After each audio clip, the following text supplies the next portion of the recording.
Vamos para mais um dos nossos estudos sobre pestes e pragas na Bíblia. Estamos procurando ver por que Deus envia ou permite pestes e pragas no mundo. Nós vimos os textos do Antigo Testamento, agora vamos aos textos do Novo Testamento. E vamos começar com Lucas 21, 11. E vamos ver que Deus envia pestes e pragas como um sinal de que este mundo já vive seus últimos dias. Deus envia pestes e pragas como um sinal para sinalizar, demonstrar que este mundo vive seus últimos dias. Uma das reações comuns das pessoas quando a pandemia começou foi perguntarem se isto sinalizava o fim dos tempos. Inclusive vários estudos, várias palestras aí na internet, procurando fazer uma associação entre esta pandemia e o fim dos tempos. E algumas pessoas mandaram perguntas ou ligaram perguntando sobre isto, se esta pandemia sinaliza isto. E juntou-se isso com alguns episódios dos últimos 15 dias, como a praga dos gafanhotos que vem subindo aí pelo sul da América Latina, um terremoto e coisas desse tipo. Os discípulos também tiveram a mesma preocupação em saber se os sinais, ou quais os sinais, que demonstrariam o fim dos tempos. Mas a resposta de Jesus enfatizou que eles deveriam se preocupar muito mais em como deveria ser o seu comportamento, em como deveriam se comportar, do que no quando as coisas vão acontecer. Nossa maior preocupação deve ser com as nossas atitudes e não quando as coisas do fim irão ocorrer. Nós vamos ver uma resposta, uma redação dessa resposta, um relato dessa resposta, no livro de Lucas, no capítulo 21, leremos dos versos 5 a 19 inicialmente. Lucas 21, os versos 5 a 19, que diz assim: Falavam alguns a respeito do templo, como estava ornado de belas pedras e de dádivas. Então disse Jesus: Vedes estas coisas? Dias virão em que não ficará pedra sobre pedra que não seja derribada. Perguntaram-lhe: Mestre, quando sucederá isto? E que sinal haverá de quando estas coisas estiverem para se cumprir? Respondeu ele: Vede que não sejais enganados, porque muitos virão em meu nome dizendo: Sou eu, e também chegou a hora. Não os sigais. Quando ouvirdes falar de guerras e revoluções, não vos assusteis. É necessário que primeiro aconteçam estas coisas, mas o fim não será logo. Então lhes disse: Levantar-se-á nação contra nação, e reino contra reino. Haverá grandes terremotos, epidemias e fome em vários lugares. Coisas espantosas e também grandes sinais do céu. Antes, porém, de todas estas coisas, lançarão mão de vós e vos perseguirão, entregando-vos às sinagogas e aos cárceres, levando-vos à presença de reis e governadores por causa do meu nome. E isto vos acontecerá para que deis testemunho. Assentai, pois, em vosso coração de não vos preocupardes com o que haveis de responder, porque eu vos darei boca e sabedoria a que não poderão resistir nem contradizer todos quantos se vos opuserem. E sereis entregues até por vossos pais, irmãos, parentes e amigos, e matarão alguns de vós. De todos sereis odiados por causa do meu nome. Contudo, não se perderá um só fio de cabelo da vossa cabeça. É na vossa perseverança que ganhareis a vossa alma. Vamos orar. Pai Celeste, mais uma vez na Tua presença, suplicando a Tua graça para compreendermos, amarmos e obedecermos a Tua palavra. Que a assistência do Teu Espírito Santo se faça intensa em nós e através de nós. Isso pedimos em nome de Jesus. Amém. Deus pode permitir ou enviar pestes como sinais de que este mundo vive a sua etapa final. E Jesus nos adverte quanto a 4 características necessárias para enfrentarmos esse tempo final. A primeira característica necessária é a vigilância. Vigilância para não ser enganado. É preciso vigiar para não ser enganado. O Evangelho de Lucas, escrito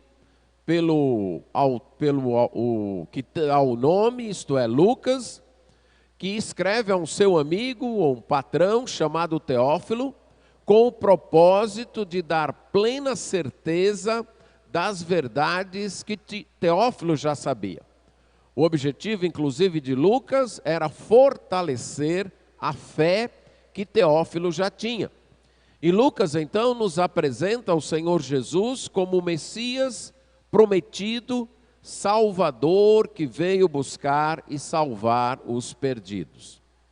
O contexto desse evento que nós lemos é o chamado sermão profético do Senhor Jesus, que é narrado tanto aqui em Lucas, como em Marcos, capítulo 13, como em Mateus, capítulos 24 e 25.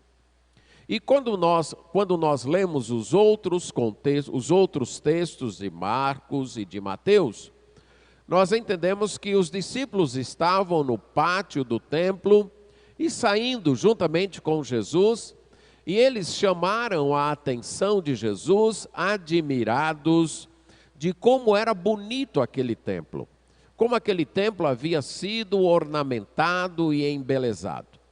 Aquele, de fato, era a segunda versão, a segunda construção do templo. Já havia sido construído um templo há quase 1000 anos antes de Jesus, pelo rei Salomão. Mas esse templo, então, foi destruído perto de uns 400 anos, ou pouco mais de 400 anos, depois dele ter sido construído, na invasão de Nabucodonosor, na invasão da Babilônia para Jerusalém. Depois o templo foi reconstruído por aqueles que voltaram do exílio, eles então reconstruíram o templo. A princípio não era um templo tão bonito quanto aquele construído por Salomão. Mas com o passar do tempo, e especialmente na época de Herodes, chamado Herodes o Grande, aquele que era rei na época que Jesus nasceu, ele investiu muito para ganhar o favor dos judeus, embelezando aquele templo. Foram quase 40 anos de obras de restauração e embelezamento do templo. De modo que naquele período, agora Jesus, já na sua fase adulta, no seu ministério, os seus discípulos, eles podiam apreciar toda aquela beleza, aquelas pedras enormes, grandes, bem bonitas, com a qual o templo estava ornamentado. E se alguém visitar Jerusalém ainda hoje, ou mesmo por fotos, pode ver o muro de arrimo, o muro de contenção, que segurava o aterro do templo, como aquelas pedras ainda são bonitas e vistosas. e ali só era o muro de contenção, o muro de arrimo. Então você imagina o quanto o templo era bonito. E os discípulos estão admirando aquele templo. E Jesus então diz para eles palavras assustadoras. Vocês estão vendo isso aqui? Pois deixa eu dizer para vocês que vai chegar dias, ou vão chegar dias, em que não vai ficar pedra sobre pedra. Tudo isso vai ser derribado. Era uma maneira popular, um ditado popular, para falar que o templo seria destruído. Inclusive, vindo já desde as profecias do primeiro templo, do profeta Jeremias anunciando isso. Isso assustou muitos discípulos, assustou tanto que eles ficaram quietos.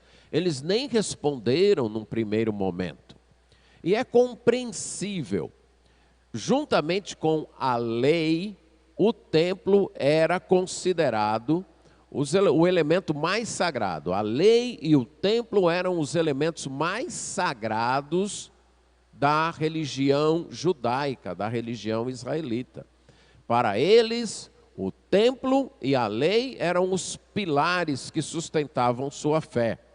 E aí Jesus vem e diz que não vai ficar pedra sobre pedra. Aquilo foi um abalo muito grande. Para que você possa entender o choque dos discípulos, pense um pouco em sua situação, sem poder chegar ao espaço físico onde os cultos são realizados.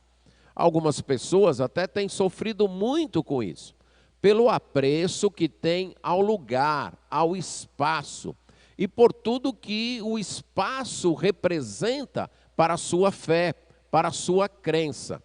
E olha que esse nosso espaço aqui é bebê diante do tempo que aquele templo tinha.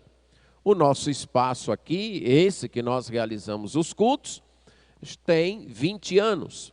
O templo, na época que Jesus disse isso aos discípulos, estava aí perto de, só aquele segundo templo, de 500 anos, meio milênio de vida. E se você juntar com o primeiro templo, dá quase 1000 anos de existência. Os discípulos poderiam dizer assim: eu estou adorando nesse templo, meu pai adorou nesse templo, meu avô adorou nesse templo, meu tataravô adorou nesse templo, e aí ia atrás. E a expectativa deles era que meus filhos vão adorar nesse templo, meus netos vão adorar nesse templo. Então aquele templo, aquela construção, era muito arraigada em seus corações. O choque foi grande para eles. Além disso, eles não fizeram nenhuma pergunta ali, porque eles tinham medo. Jesus dizendo isso logo aqui no meio de tanto judeu que venera esse templo, que acha esse templo o grande pilar da nossa religião. Daqui a pouco eles vão nos pegar aqui. Então eles esperam sair, eles saem do pátio do templo, e foi a última vez que Jesus pisou no templo, certo? A partir dali, daí a pouco tempo, ele seria preso e não voltaria mais ao pátio do templo. Jesus sai do templo, eles atravessam o ribeiro e eles se colocam no Monte das Oliveiras, do outro lado, onde de lá eles poderiam olhar e ver o templo. E poderiam ver o sol batendo então nas paredes de pedras brancas do templo e dando aquela visão maravilhosa. E ali sozinho, os discípulos então criam coragem para perguntar para Jesus quando é que aquilo aconteceria. Que sinal haveria para aquelas coisas acontecerem? Lucas simplifica a pergunta, mas Mateus nos coloca de modo mais detalhado a pergunta dos discípulos, lá em Mateus 24, verso 3, que então estavam ali no Monte das Oliveiras, Jesus estava sentado, os discípulos se aproximam e, em particular, lhe perguntam: dize-nos quando sucederão estas coisas? Que sinal haverá da tua vinda e da consumação do século? Nós temos, de fato, 3 perguntas numa só, porque na mente dos discípulos, tudo isso seria um evento só. Para você ter uma ideia do quanto eles valorizavam o templo, eles acreditam que a destruição do templo era a vinda do reino e a consumação e o final desse mundo. Então eles acreditavam num valor tão grande para o templo, que entendiam que no dia que o templo fosse destruído, é que havia chegado o fim do mundo. Então eles perguntam, que sinal haverá destas coisas? Que coisas? As coisas que Jesus havia dito, que era exatamente a destruição do templo, não ficar pedra sobre pedra. E que sinal haverá da tua vinda? E a vinda aqui era a vinda de Jesus como rei, assumindo o reino. Eles acreditavam que Jesus era o Messias e que ele iria assumir o reino. Então, que sinal haverá da tua vinda? Mateus, Marcos e Lucas já coloca a pergunta. Eles estão escrevendo depois dos eventos, uns 20 e poucos anos depois. Então, eles já colocam a pergunta da perspectiva da segunda vinda de Cristo. Porque eles estão escrevendo para os seus leitores, que já sabiam da primeira vinda e que o reino não havia sido consumado na primeira vinda. Mas a pergunta, quando feita originalmente pelos discípulos, provavelmente foi: que sinal haverá de que o Senhor vai assumir o reino, que o Senhor vai se apossar do reino e fazer chegar o reino? E a terceira, da consumação do século, da consumação deste mundo. E para nós entendermos esta pergunta, a gente precisa ter em mente uma estrutura que vem através de toda a Bíblia, desde Gênesis até Apocalipse, que é a estrutura de uma guerra, a narrativa de uma guerra entre 2 reinos, ou melhor, entre o reino de Deus e o reino dos revoltados, daqueles que não aceitam Deus. Então, Deus criou o mundo, criou tudo, para fazer deste mundo o seu templo, o seu reino. E criou o homem para ser o seu vice-regente, o administrador deste reino, desse grande templo. Só que o homem desobedeceu a Deus. O homem se voltou contra Deus. O homem disse: eu não quero que Deus reine sobre mim. Eu mesmo quero ser o rei da minha vida. Em essência, foi essa a atitude do homem lá em Gênesis 3, e em essência, esta é a minha atitude e a sua atitude contra Deus, de nos voltarmos contra Deus. A partir daí começou uma guerra, conforme o próprio Deus diz lá em Gênesis 3,15, uma inimizade entre o reino de Deus e o reino de Satanás, entre o povo de Deus e o povo de Satanás. E a Bíblia é exatamente a narrativa desta guerra, que será concluída lá em Apocalipse, com o novo céu e a nova terra, e com este mundo, dominado por Satanás, sendo lançado no lago de fogo. A Bíblia, então, faz esta narrativa desta guerra entre os 2 reinos. Quando ela fala deste mundo, ou este século, ou esta era, ela não se refere ao universo ou ao planeta Terra. Ela se refere exatamente a este reino em revolta contra Deus, a este reino dos revoltados que não querem aceitar o senhorio e a soberania de Deus em suas vidas. Como é expresso, por exemplo, no Salmo 2, que expressa exatamente isso, dos reis da terra se levantando contra Deus, dizendo: não queremos que o Senhor domine sobre nós, vamos sacudir de nós os seus laços, o seu domínio. E o Salmo então adverte que Deus está aguardando o tempo para trazer o seu reino para este mundo. Como é demonstrado, por exemplo, no livro de Daniel, onde fala que os reinos deste mundo dominam até que o reino de Deus venha e se instale aqui. Essa é a estrutura, o tema básico das Escrituras. No Antigo Testamento, ou melhor dizendo, até João Batista, era a época da promessa. Este reino era prometido, era anunciado. Com Jesus, o reino chega, mas não é consumado. E também com Jesus começa os últimos dias, o último tempo deste mundo, deste século. A gente pode, e eu gosto de ilustrar, com um jogo de futebol. O reino deste mundo, o reino em revolta contra Deus, tem 2 tempos. O primeiro tempo, que foi até a vinda de Jesus Cristo. E o segundo tempo, a partir da vinda de Jesus Cristo até o final.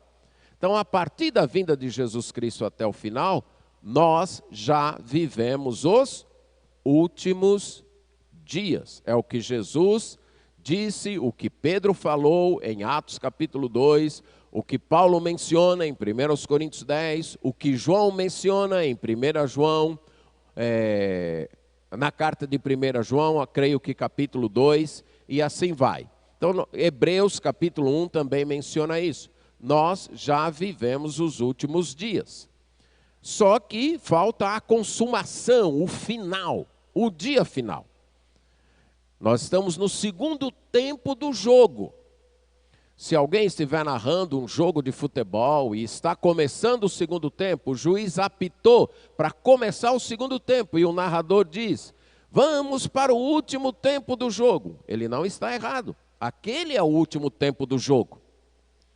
Agora, aquele último tempo do jogo ainda vai durar 45 minutos ou um pouco mais. Nós estamos no último tempo. Não sabemos em que parte do último tempo. Se já bem perto do apito final do juiz, se no meio, não sabemos. Mas já vivemos o último tempo. Aguardamos a consumação. Aguardamos o apito final dizendo: acabou o jogo. Então, o reino deste mundo dos revoltados acaba. É esta a pergunta dos discípulos sobre a consumação do século. Quando é que esta guerra vai acabar? Que este mundo mau será destruído, banido de vez, e só restará o reino de Deus. Jesus, então, passa a responder as 3 perguntas de maneira geral, dando sinais e, acima de tudo, como eu já mencionei, enfatizando as atitudes necessárias. E a primeira atitude, então, que nós notamos aqui, voltando para Lucas, é: fiquem vigilantes. Vede que não sejais enganados. Cuidado para não ser enganado. Lá em Mateus ele vai dizer: vede que ninguém vos engane. Vigilância para não ser enganado. Essa é a primeira atitude. Ficar vigilante. Jesus diz: por quê? Porque virão falsos cristos. Em meu nome, falsos messias. Falsos enviados. Pessoas que dirão: eu estou representando o Messias. Eu estou representando Jesus Cristo. Eu estou falando em nome dele. Ou até alguns dizendo: eu sou o Messias. Eu sou o Cristo. Note que Jesus diz: muitos virão.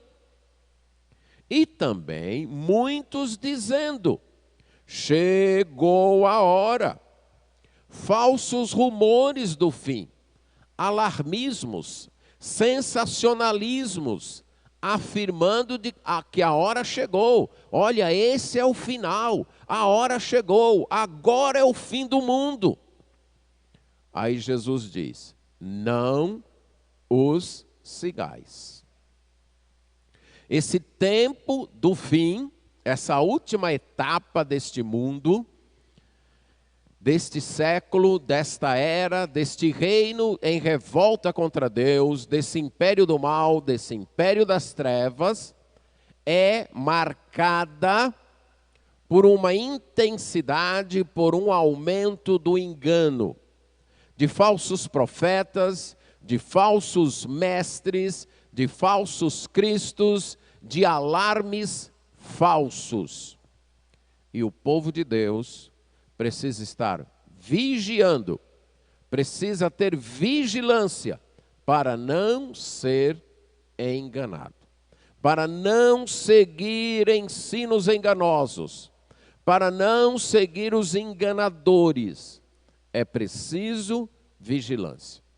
Então, antes de ficar preocupado, será que é o fim? Será que o fim do mundo está perto? Será que falta quanto tempo? Será que é alguns meses? Será que é esse ano? Será que é no ano que vem? Será que é quando acontecer isso ou quando acontecer aquilo? A nossa preocupação deve ser não ser enganado, ater-se à palavra de Deus, apegar-se à palavra de Deus, agarrar-se à palavra de Deus. Algumas vezes, e talvez sempre, estas atitudes e estes ensinos acabam, de fato, desviando as pessoas do Evangelho. As pessoas se apegam tanto a uma data, a um evento, ao que aconteceu aqui, a um certo personagem que parece o anticristo, e ficam tão focados nestas coisas, que esquecem de Cristo, que esquecem do Evangelho, que esquecem da verdade. Nós não estamos aqui para identificar o anticristo, dizer é fulano, é beltrano, ou é dessa nação, ou é daquela. A Bíblia não faz isso. Nós não estamos aqui para identificar um certo ano, um certo mês, ou uma certa década, quando isso vai acontecer. Estamos aqui para observar os sinais e, diante dos sinais, ficarmos vigilantes para não sermos enganados pela falsidade que já campeia neste século, neste mundo, neste império do mal, neste reino das trevas. E não seria diferente, porque o príncipe deste mundo, isto é, desse império do mal, é o pai da mentira, é Satanás. Então não era de se esperar outra coisa.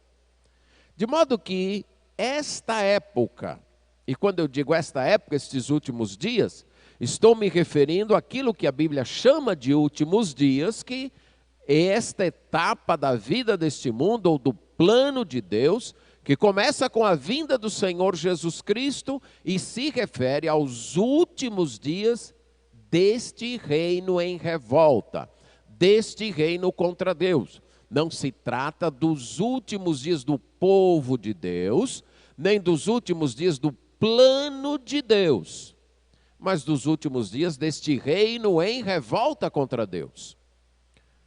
Então, desde Jesus, que tem falsos profetas, falsos mestres, falsos messias. Se você estudar a história da igreja, vai ver várias vezes movimentos se levantando, dizendo, é agora, é nessa década, ou é nesse século, o mundo vai acabar agora. Alarmes falsos. Então esse é um dos sinais.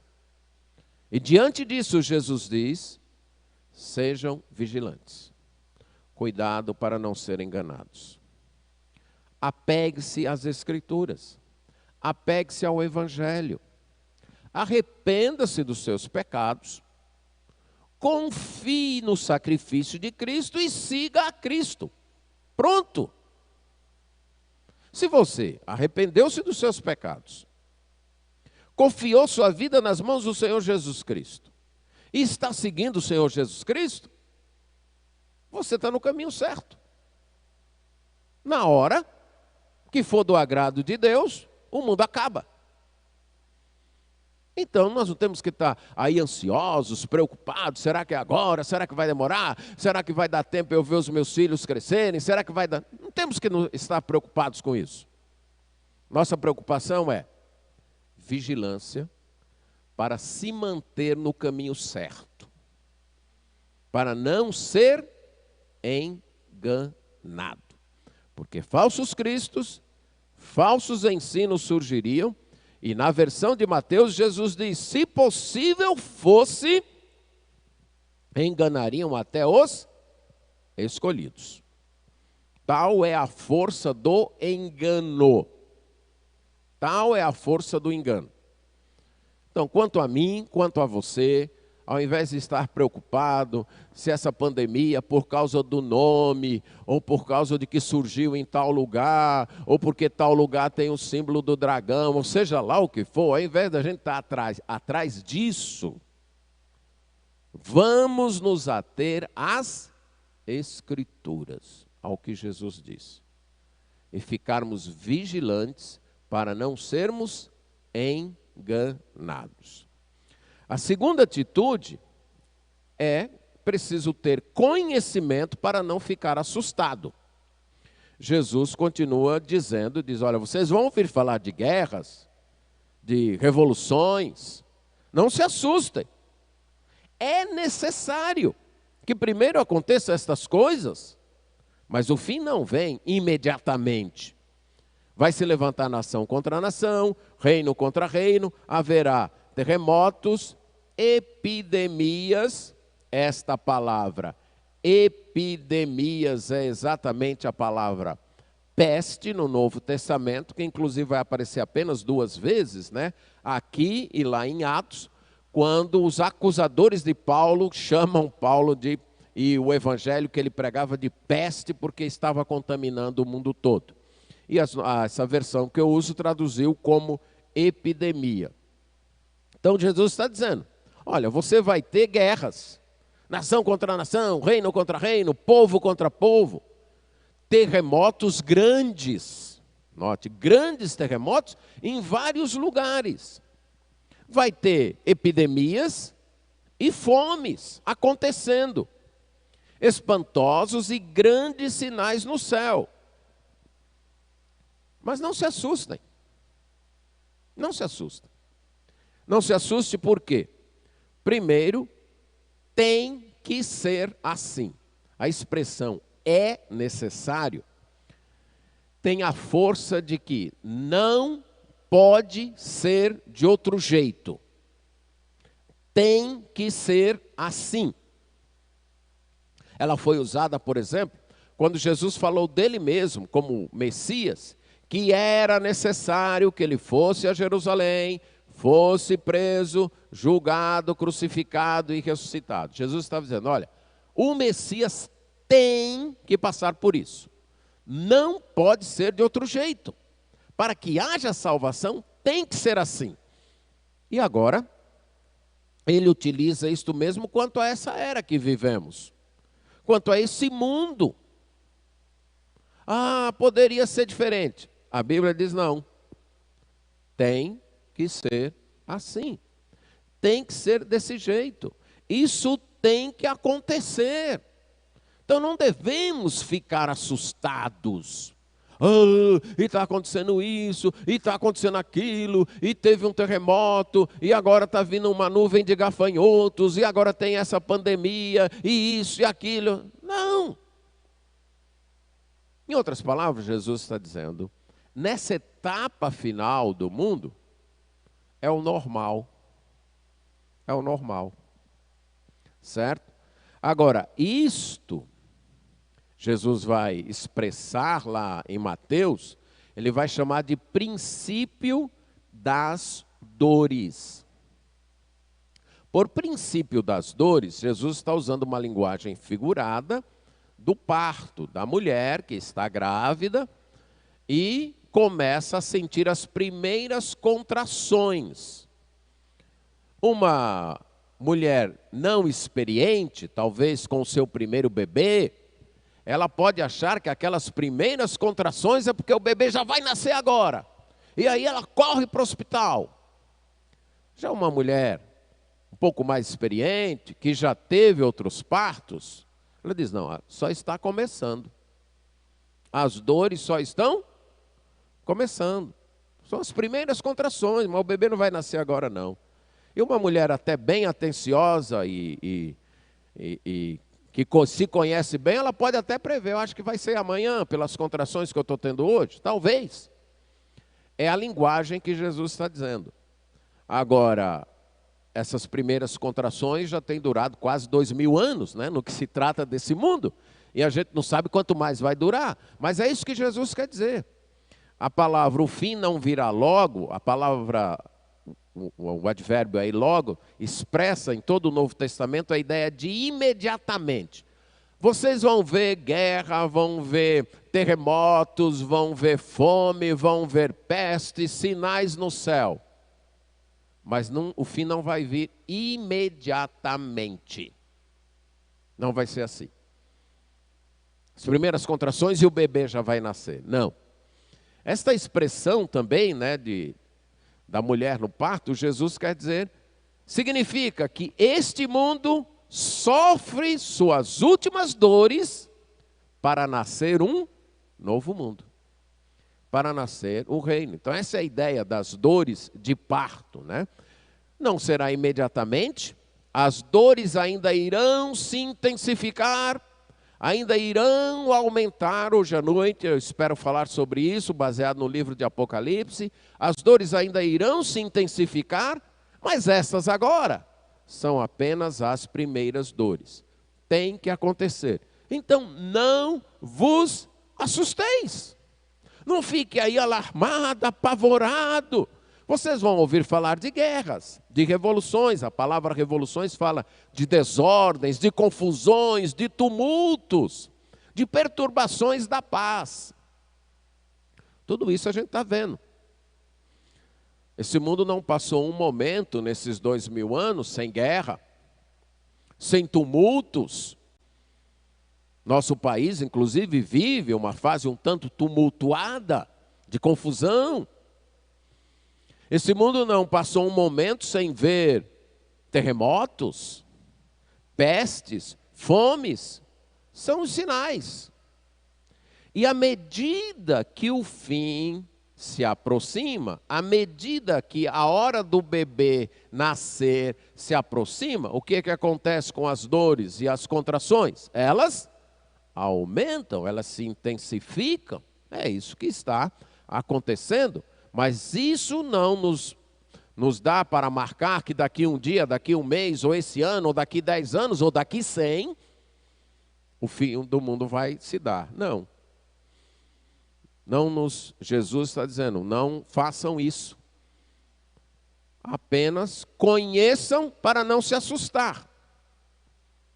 Quando a gente sabe de uma coisa, a gente tem a tendência de não se assustar com aquilo. E aqui eu vou dar uma ilustração pessoal.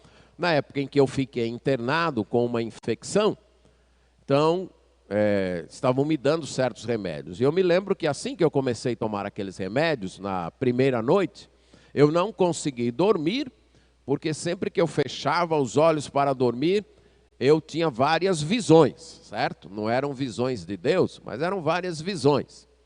E eu me lembro que o primeiro pensamento foi, agora era só o que faltava, né? Além de doente, com infecção, eu estou ficando doido.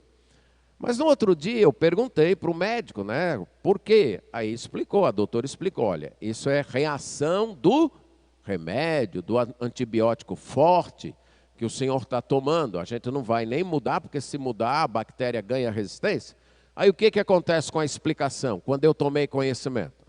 Então isso aqui é só, não é bom, é claro, mas é efeito do remédio. Quando eu parar de tomar o remédio, isso passa também.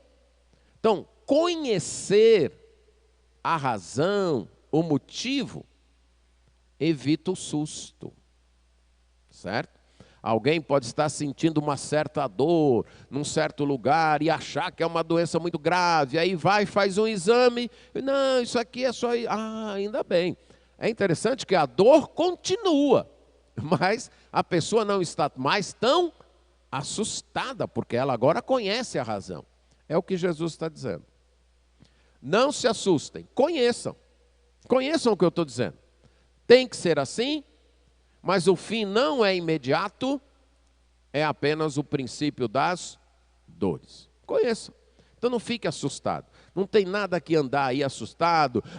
Agora o fim está chegando, o fim está chegando. Não. Você se arrependeu dos seus pecados? Confiou em Cristo como seu Senhor e Salvador e está seguindo a Cristo? É isso aí que vai acontecer. Descanse nele e aguarde. Isso não nos impede de sofrer, mas pelo menos a gente sabe que esta é a fase necessária para que o reino de Deus se instale definitivamente. Tem que ser assim. A terceira atitude é resistência para não ser derrotado, para não ficar desanimado. Jesus fala de tribulações, de perseguição. Antes vão perseguir vocês, vão prender vocês, vão lançar vocês nas prisões. Vocês vão comparecer diante de governantes, de reis, para testemunhar de mim. Isso vai acontecer exatamente para que vocês deem testemunho, aqueles reis, aqueles governantes do Evangelho, para que eles, quando condenados, não tenham culpa. Não se preocupem. Não se preocupem agora, o que a gente vai dizer? Não se preocupem. Não coloque a preocupação, não assente a preocupação em seu coração. Eu estou com vocês. Eu vou dirigir vocês. Eu vou estar com a boca de vocês. Eu vou dar sabedoria para vocês responderem. Não se preocupem com isso.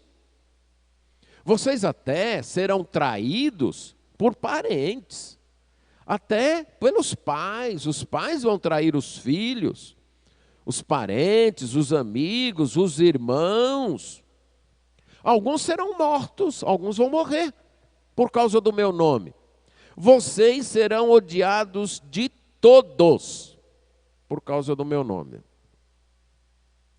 A gente diz que crê na Bíblia, mas muitas vezes é só a fala da gente, a atitude da gente não é. A gente muitas vezes se espanta com o ódio do mundo contra o Evangelho. O mundo está contra isso, o mundo está contra aquilo, estão tomando essa atitude, estão tentando desfazer isso, desfazer aquilo. Sim, é isso mesmo. Isso é guerra. Isso é guerra.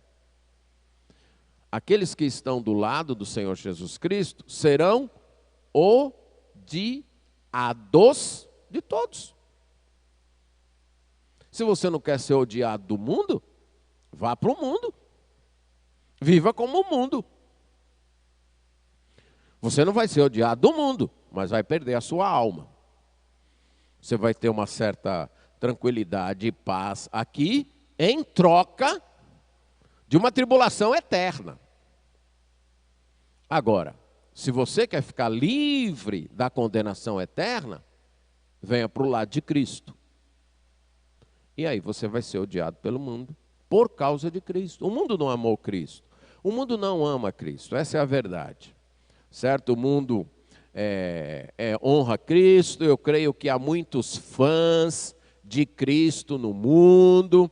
Se ele vivesse hoje e tivesse um canal no YouTube ou uma página no Facebook, ele teria muitos seguidores, milhões de seguidores. Mas ser discípulo dele, obedecer a ele, confiar a vida a ele, isso é outra história. Isso é outra história. Então, é dito que conheça, para você não ficar assustado, mas também crie resistência. Agora eu queria chamar a sua atenção para 2 versículos aqui, 2 frases aqui que Jesus coloca. Final do verso 16, matarão alguns de vós. E o verso 18, contudo não se perderá um só fio de cabelo da vossa cabeça. Como é isso, Jesus? Porque eu acho que quem é morto, né, quem é assassinado, não só perde um fio de cabelo, não. Perde a vida toda. E como é que o senhor está dizendo? Que alguns vão ser mortos, mas que nem um fio de cabelo da vossa cabeça será perdido. Para mim, a única explicação é: a gente pode até perder esta vida, sofrer nesse corpo. Mas quanto à salvação eterna, nenhum fio dela será perdido. Ela está segura.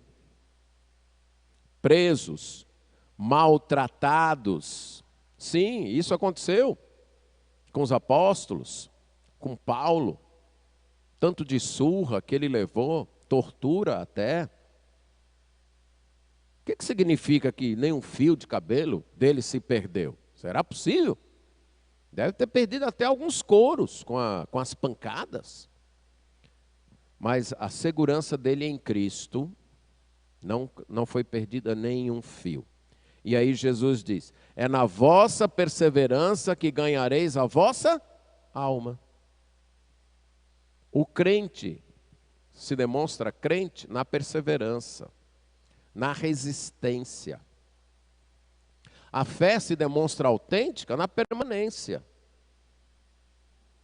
Fé não é um ato, não é apenas uma decisão, não é uma mera fala.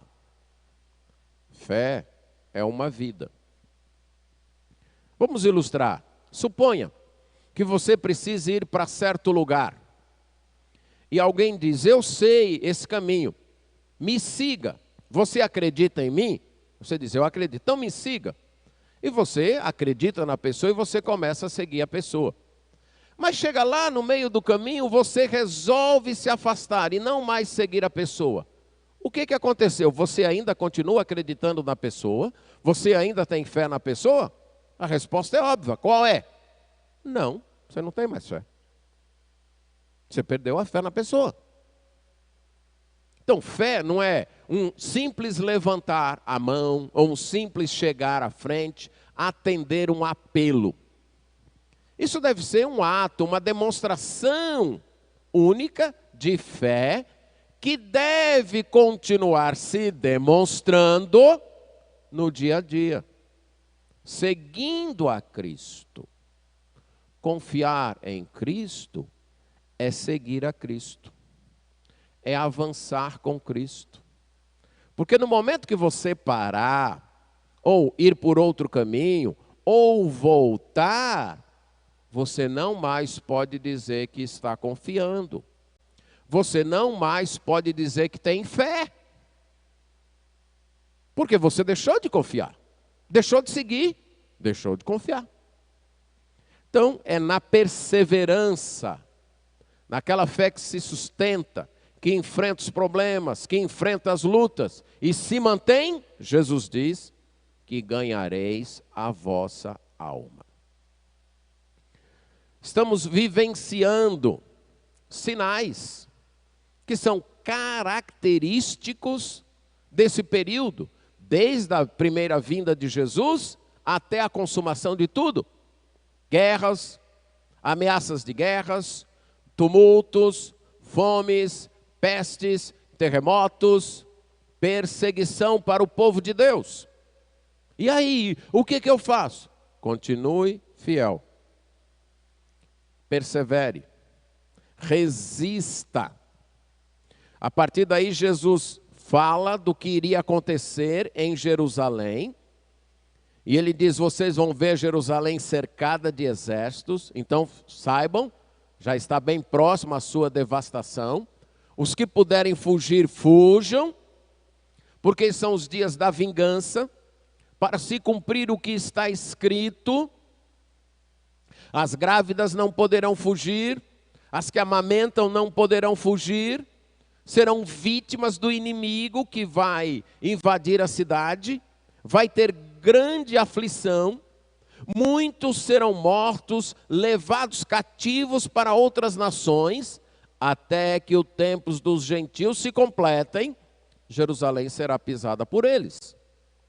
Jesus aqui se refere à destruição de Jerusalém no ano 70, mas que através daquela destruição, transfigurava, tipificava uma futura destruição, que ainda virá. Esse é um dos paradigmas da profecia bíblica, o tipo, ela tipificar. Aqueles que ouviram uma pregação no mês passado do livro de Joel, da praga de gafanhotos. A gente pode ilustrar com isso. Aquela praga de gafanhotos que estava acontecendo era juízo divino, mas não era o juízo final. Ela demonstrava, tipificava, apontava para o juízo final. Nessa destruição de Jerusalém aqui, que ocorreu no ano 70, Jesus anuncia, tipifica a destruição final. Então, houve, mas não se completou, não se cumpriu. Foi um evento que transfigurou, que tipificou. Como a gente sabe disso? Porque, pelo que Jesus vai dizer agora, a partir dos versos 25 a 28, haverá sinais no sol, na lua, nas estrelas, sobre a terra angústia entre as nações, perplexidade, confusão, sem entender, por causa do bramido do mar e das ondas. Haverá homens que desmaiarão de terror pela expectativa das coisas que sobrevirão ao mundo, pois os poderes do céu serão abalados. Então se verá o Filho do Homem vindo numa nuvem, com poder e grande glória. Ora, ao começarem estas coisas a suceder, exultai e erguei a vossa cabeça, porque a vossa redenção se aproxima. Esta parte aqui não se cumpriu lá no ano 70, evidentemente. Senão não estaríamos aqui. O mundo teria acabado lá. Houve um cumprimento que transfigurava, que demonstrava, que tipificava o cumprimento final. Esse ainda virá. E estas coisas irão ocorrer na época da grande tribulação. Isso irá ocorrer. Então, depois do final dessa grande tribulação, o Filho do Homem aparece. Aí Jesus conta uma parábola. Vede a figueira e todas as árvores. Quando começam a brotar, vendo, vocês sabem que o verão está próximo. Então, da mesma maneira que vocês olhando para as árvores, ali Jesus fala da figueira, e quando você vê ela brotar, você já, o verão está próximo. Quando vocês virdes, quando vocês virem estas coisas acontecerem, saibam que está próximo o reino de Deus. O reino de Deus se aproxima. Em verdade, digo que não passará esta geração sem que tudo isso aconteça. Na primeira destruição de Jerusalém, ela aconteceu diante daquela geração. Mas a palavra geração também pode se referir a toda esta era em que nós vivemos, a este mundo. E Jesus então diz, passará o céu e a terra, porém as minhas palavras não passarão. A palavra de Deus vai permanecer. E nossa fé também deve permanecer. Então, vigilância para não ser enganado. Conhecimento, conheça as Escrituras para não ficar assustado. E resistência para não ser derrotado. Perseverança para não ficar desanimado. E por último, atenção constante para não ser surpreendido. Versos 34 até o final do capítulo. Acautelai-vos por vós mesmos, para que nunca vos suceda que o vosso coração fique sobrecarregado com as consequências da orgia, da embriaguez e das preocupações deste mundo. E para que aquele dia não venha sobre vós repentinamente, como um laço. Pois há de sobrevir a todos os que vivem sobre a face de toda a terra. Vigiai, pois, a todo tempo, orando, para que possais escapar de todas estas coisas que têm de suceder e estar em pé na presença do Filho do Homem. Jesus então diz, acautelai-vos. A ideia aqui é, mantenha a mente sempre alerta. Amarre sua mente na atenção. Essa mesma palavra foi usada, num outro contexto, para amarrar um barco na margem, para que as águas não levassem o barco embora. Então é como se Jesus estivesse dizendo, amarre sua mente, e você vai ver em outra linguagem, isso dito pelos apóstolos, cingir o vosso entendimento. Isso é, amarre o entendimento, para ele não ficar vagueando, para ele não ficar voando, e você ficar despercebido, desatento. Amarre a mente, para que não suceda que os vossos corações fiquem sobrecarregados, pesados, cheios de fardos. Quais são esses fardos? As consequências, e aqui o que foi traduzido consequência fala de uma certa tontura, de alguém que fica um pouco tonto, que não consegue discernir bem, que não consegue manter a atenção. Alguém que está, por exemplo, sonolento, e está tentando prestar atenção a alguma coisa, mas está sonolento. Você já dirigiu com sono? Então é mais ou menos, né? Você está ali dirigindo, tentando ficar acordado, mas a sua mente começa a tontear. E quando você pensa que não, você fecha os olhos e é isso. E Jesus está dizendo que um coração pesado, um coração sobrecarregado, aí ele diz, orgias.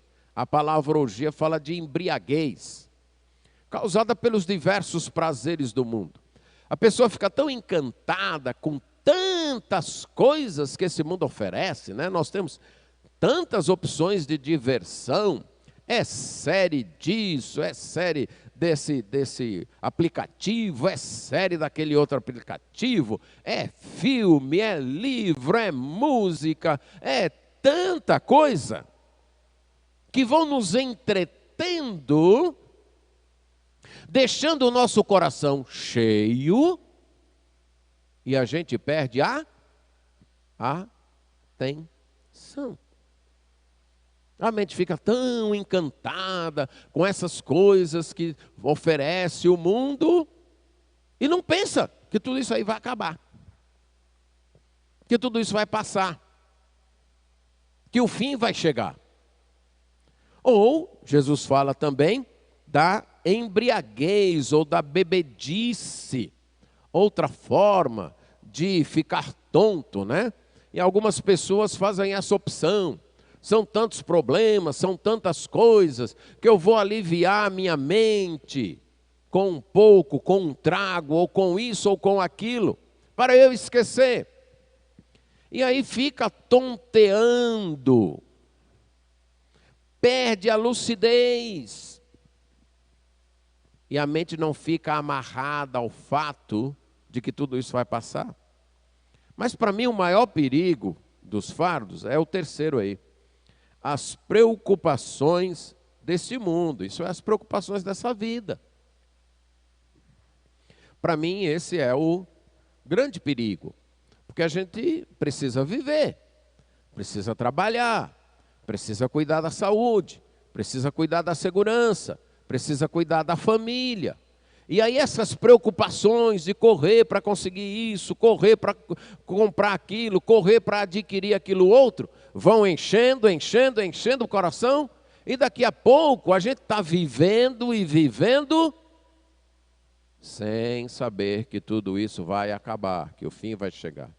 Na outra expressão de Jesus, lembre-se dos dias de Noé, comiam, bebiam, casavam-se e davam-se em casamento. Jesus não está condenando o comer, o beber, o casar e o dar-se em casamento, não. O que ele está dizendo? Que as pessoas estavam tão ocupadas com as coisas comuns e boas da vida, que se esqueceram de preparar-se para o fim. Então, cuidado. Você precisa trabalhar, você precisa cuidar da sua vida, da sua família, da sua saúde, da sua segurança. Precisa. Mas precisa, antes de tudo, preparar-se para o fim. Para que aquele dia não venha sobre você repentinamente como se fosse uma armadilha. A ideia aqui é que você está indo num caminho. Você não sabe que tem armadilhas. Você acha que está tudo seguro. Mas de repente você cai numa armadilha. Repentino, você não esperava. Mas se você sabe, ali tem uma armadilha, ali tem outra, ali tem outra. Você tem que ir ligado, você tem que caminhar prestando atenção. Você tem que continuar caminhando, mas prestando atenção nas armadilhas. É o que Jesus está dizendo. Continuem vivendo, mas sabendo que o fim vai chegar. Que esta vida não é para sempre. Ela pode chegar individualmente para mim, hoje, se eu morrer, para você.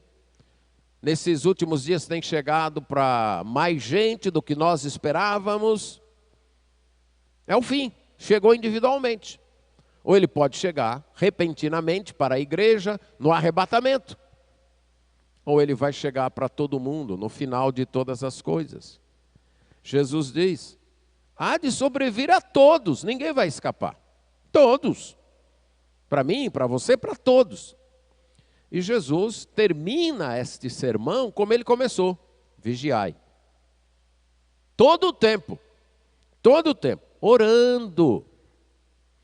Mantenha-se clamando para escapar destas coisas, para escapar do engano, para escapar do medo, para escapar do desânimo e para escapar de viver despreocupadamente e ser pego repentino. Orando para escapar disso. Porque essas coisas têm de suceder. Tem de suceder. E o seu alvo é estar em pé na presença do Filho do Homem.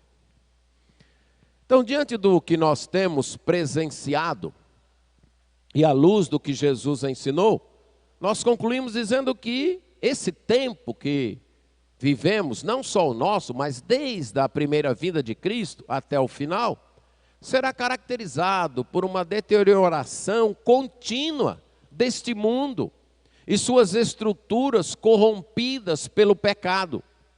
Guerras, tumultos, confusões, abalos sísmicos, fomes, pestes, são apenas consequências de seu envelhecimento, de sua corrupção, e uma mostra de que esse mundo não é mais adequado para o povo de Deus. Não há reforma que dê jeito nele. Está tão corrompido que tem que acabar para que o novo mundo, o reino de Deus se instale. São apenas as dores do parto para trazer um novo mundo, que não será obra dos homens, não virá como resultado do braço humano, da inteligência ou do esforço humano, mas da volta gloriosa do Senhor Jesus Cristo, implantando o seu reino consumado aqui. Não sabemos dia, datas específicos. Podemos presenciar os sinais.